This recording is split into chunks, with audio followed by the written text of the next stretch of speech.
Texas. This is Danny Mogle and Kenneth. Kenneth, I know you've been on the phone this afternoon trying to check on an injured firefighter. I have. Originally, we were told that the firefighter from Holly Lake had been injured either by falling or something falling on his head. Ow. And him being severely injured. I just got off the phone with the Holly Lake Fire Chief, Joe Cirasola, and he tells me that, in fact, his firefighter was injured, but he received a cut to his hand.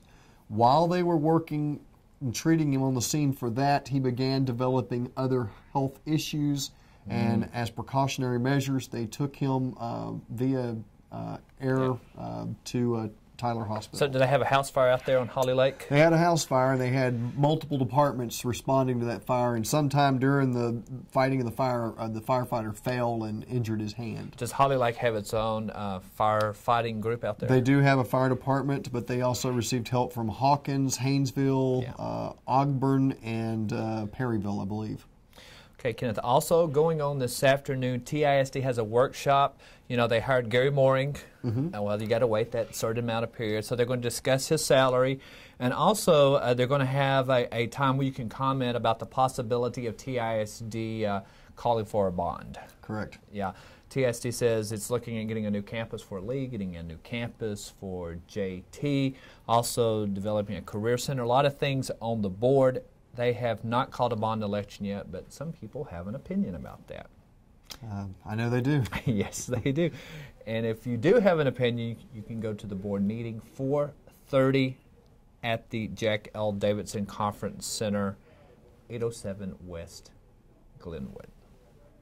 Okay, found something in the news today.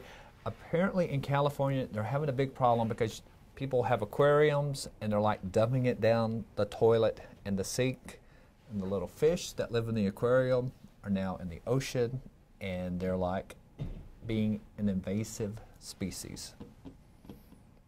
So don't. This kind of reminds me of the old, remember the old thing they used to say that people were getting the baby alligators, and they were flushing them down the toilet, and in New York there was like supposed to be some gigantic alligator running through the sewer system in New York City, but now there's invasive little fish that are not from that region, I guess. That's right. So I guess you could have like some piranha, and all of a sudden they're dumped out into the ocean there in the Pacific.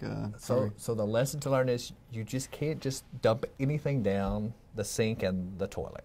Careful what you flush. That's exactly because it has a way of stinking up things later. That's one way. That is one way to put it. With that, we will see you tomorrow.